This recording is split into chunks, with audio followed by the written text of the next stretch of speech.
Lore is sometimes what you could call a backstory. It's the history of a story that you're about to tell. So something that's usually happened off screen or something that's happened before a story starts, that sets expectations for a storyteller. It's such a challenge, and it's a fun challenge to create like content, specifically narrative. And like the entire, as the entire franchise is growing with multiple games, board games, books, all sorts of exciting things. And trying to keep all of these things together, that's the tricky part. So what we do over here, when we introduce a new mob in Dungeons, how does that reflect in another game or in another book? Or could we ever bring it back to like Minecraft? The biggest connection between vanilla and Dungeons is in the mobs, obviously, that we brought in from vanilla and translated those gameplay behaviors to a Dungeons context. The focus always when taking a mob from vanilla is trying to figure out how does it fit in the Dungeons context.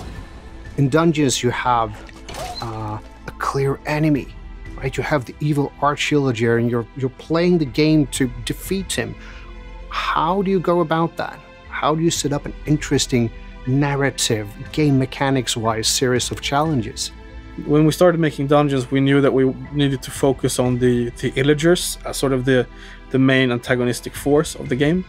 But since we're not telling the story of the players, but we're telling the story of the world, we needed some sort of emotional center in the world to hook onto. And that's sort of when we had the idea of the Arch-Illager, is he could be an emotional core for the story and something that drives it forward. He became the Arch-Illager when he obtained the power of the Orb of Dominance, but before that he was a misfit villager who couldn't fit in a normal villager society and found this power within a mountain. So when I write, I always try to be as free and open to ideas as possible. I try not to censor myself or to sort of critique my own work as I'm writing. I try to leave that to later, because you never know where a good story or a good character is going to come from unless you really allow yourself to be open-minded when writing. The most challenging aspect of developing lore for Minecraft Dungeons was the same as I think the same challenge we all had, whether you were working on story or game design or art or sound or whatever. It's just the legacy of Minecraft and how many players play it and enjoy it and love it intensely. And you don't want to ruin that.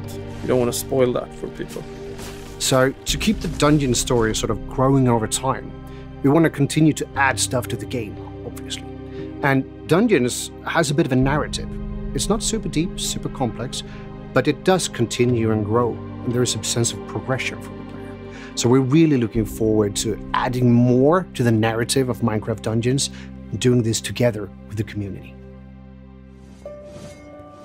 So there's a lot about the ending that I like, the ending of Minecraft Dungeons. Hopefully players are going to walk away from it feeling like they did the right thing and it's not what they expected they would be doing. One of the biggest things it does well is setting up where we're going next in the story and in the things to come in the future. I hope the ending will make viewers happy. That's the biggest thing I hope for. I hope it will make people feel like they did the right thing as heroes.